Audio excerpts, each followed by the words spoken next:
the latest top tips, reviews and advice, please subscribe below. Hello and welcome to At Oars Outdoors with me, Mike.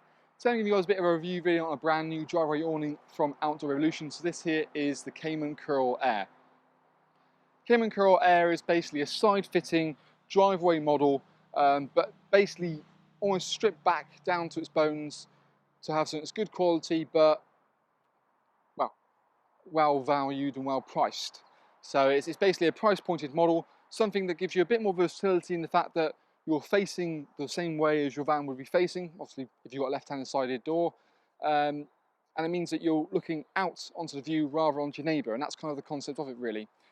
You've got almost like a main body and this kind of canopy section, so it's sort of like a two-ish zone area. It's inflatable, so it's quick and easy to pitch. You can see myself doing our own at-oars pitching and packing videos on this model. Took me no longer than about sort of 10 minutes to get it up, pitched out, guide out, the works, connected to the van. Bob's your uncle, Fanny's your aunt. We've got, it uses kind of their oxygen frame, so nice solid tubes which we've known in their range for numerous years, and it's got their sort of dynamic valve, so it's a big kind of dinghy style valve, great for getting the air in, but also for getting the air out as well. It doesn't have their intelligence valve because it's basically more price orientated, so like I say, they've just skimped back on a few features just to make sure that price is ultra competitive. If I was to say what its nearest competing model would be, it'd be something like the Van Gogh Cove Low. Very sort of similar kind of concept.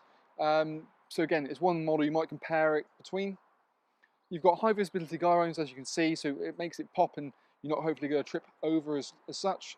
Crystal clear windows as well, so you've got plenty of light going into the actual awning itself. But then you also got toggle up privacy curtains afterwards as well, and then low level ventilation to give yourself a circulation of air. Nice easy puller points to sort of adjust the guy ropes as you see fit. Little webbing straps down at the bottom on the main points at least anyway, to get additional attention when you feel you need it if it sort of slips out a little bit. You've got a fiberglass sort of front canopy pole, and the canopy pole sits on the inside of the material and it sort of kind of velcros down, and there's a sleeve running through the top. So from an outsider point of view, it looks quite slick, quite sort of attractive, and like I said, doesn't have that. It just looks a bit more pucker, I'd say. You've got also to bear in mind that you get a manual pump and peg supplied with it, and there's multiple different ways you can attach it to the van itself. So you've got a pre-fixed on 6mm and 4mm beading, so it'll fit directly into a C-rail or even to a winer awning. If I'm being honest, a driveway awning, unless you leave it static, I wouldn't do that. I would buy a fixing kit to attach it to the rail. That way you can leave the awning where it is, leave the van where it is, disconnect them with both of them being static, and then come back, reconnect, and you're sort of good to go. Again, if you have any more questions about fitting these kind of awnings to your vans, then do feel free to just email us a photo of your van, and then we can probably advise what is the best solution. So if you haven't got a rail, then you get some guide points which are included, so you can just throw that over the top of the roof. There's also a sleeve for a pole and clamp kit, so you can use that as well. And again, you can alter the height. So it comes in two different heights. They've got a low line and a mid line. So the low line will fit vehicles from 180 to 210. The mid line is 210 to 255. Now, it means that this sort of awning is not only just restricted to sort of low vans, sort of transit or T5s or whatever you want to use, but you can also have a bit of midline as well. You've got a tunnel cadre length of about 2.6, so like I said, it should normally fit on a van quite happily as we got it here. And in the tunnel section, it's quite a sort of decent depth to it. So you've got a good sort of area in and out, and when we go into the side of it in a second, you can see the sliding door can open up that quite happily. Obviously, the guide points really help to keep it nice and sort of strong. But let's talk through a few more features about the Cayman Curl as we have a little look on the inside of it. So now we're inside the Cayman Curl, you can kind of get a bit more of an idea for sort of the orientation of the actual awning itself, but also not to mention the kind of the spacing inside. So, like I said, it's a reasonable sort of depth out awning. Like very similar to the Cove. That's kind of almost what they've made it compete with. Differences being you've got a Velcro in, Velcro out ground sheet in this, so you've got almost like an edger, and then basically there's little Velcro pads, and your kind of awning kind of sits on there. So you just Velcro over to the point, and it almost gives a feel of almost like a sewn in ground sheet, but the versatility without it. And if you look to the the Cove for 2021 forward, that's now sort of sewn in, so it's sort of weighing up that kind of aspect really. Like I said, the tubes itself are sort of a decent sort of diameter and gives you sort of a decent amount of interior headroom. So me being about 6'2", stand up in the middle, no problem. When we get to the corners, admittedly, it's sort of a bit of a duck down, but it's still, you know, ample amount. There's some additional sort of spreader bars you can buy as well to sort of go in the section here, just to give a bit more bracing, and it sort of toggles in place just to keep it all at bay. And there's one for the roof section as well, just to give a bit more support to that roof sort of part, because there's no additional kind of beams as such. Crystal clear windows that we talked about on the outside, and yet again with all the crystal clear windows, you've got kind of a sort of a different sort of scenarios. You can either have a sort of halfway up via some toggle points here, or you sort of take it fully up to the top and get the ultimate amount of coverage. So it's quite versatile in that sense that you can allow a amount of light and privacy depending on what you want to do. You've got almost like this 2/3 oversized door. So as you can see, it's kind of, as I just said really, it's slightly wider lip, and you've got this sort of toggle down, toggle up ground sheet. So you've got, again, the versatility that you have no trip hazard on the way in, but also on the way out. Admittedly, there's not really any mesh at all anywhere on this point, so as you see, it's pretty much as it is. The canopy depth is not too bad either. I mean, you probably got maybe about a metre or so, maybe not quite as deep as, say, the Vanguard version, but, you know, slightly different concept and offers something a little bit different.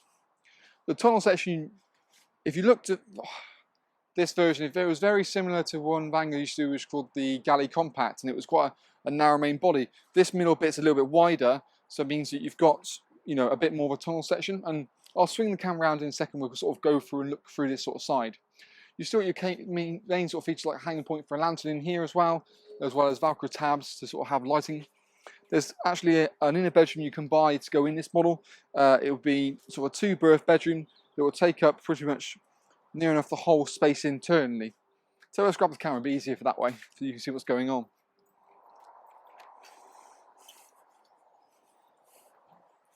So, like I said, when you sort of bow it around from this side here, you kind of get a bit more idea about the visibility inside of it. So you've got like a nice big window there, allowing you, so when you're sort of looking out the van, that's kind of the view you get. So again, you've got a little bit of a look around there, but that sort of window when you walk in the main body is really quite nice. And then again, when you've got that sort of front part all open, as you can see, it sort of bows round like so.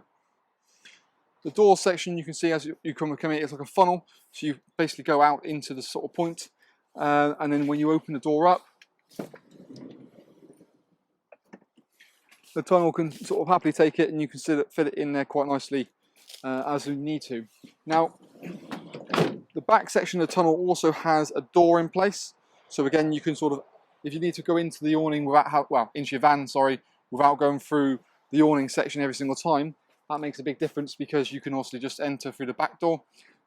Admittedly, there's not one on the front door, but you've got one on the back door. So I mean, I suppose in that point you would have to go through the front door to make it work.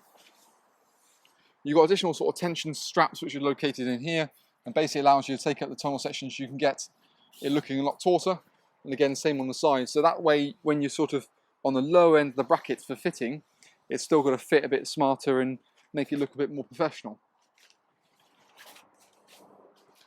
That's the little clip at the top there, so that is for your inner bedroom. And then like I said, you've got these little pouches to take a bracing bar directly kind of in that side. And then your hanging point for a lantern, as I previously said, is located there, as well as Velcro tabs leading around just to the base itself. Low level ventilation beneath the window. So obviously you've got that point there, and then obviously you've got the privacy curtain that's located there as well. And as we sort of come out, you can kind of get a bit more of a feel for around the back of it. But when you sort of have around the back of the van, you know, actually it's quite a nice kind of fit. You know, the tunnel section is really nice and taut, and you've got that kind of sloping from the roof, so it allows water to drain down properly, drain down to the middle, and then come down out the side. So again, and the sort of aluminum trim just makes it pop a little bit more. So overall, you know, it's a nice different model, something a bit quirky, a bit different. It's definitely, I think, for me, worth having a look also at the, as I mentioned earlier, the Cove as a comparison model. especially the 2021 model. Just also something a little bit different. But yeah, that's kind of our little video review on the Outdoor Roof Revolution Cayman Curl Air. If you want more information on the product in terms of sizing and everything like that, there's a link below. You can lead you straight through the website, and we've got all the information located in there, as well as sort of things like the other spec, pack size, and that sort of stuff. So there's other things that I haven't necessarily gone through. But thank you for watching, and we'll see you again soon.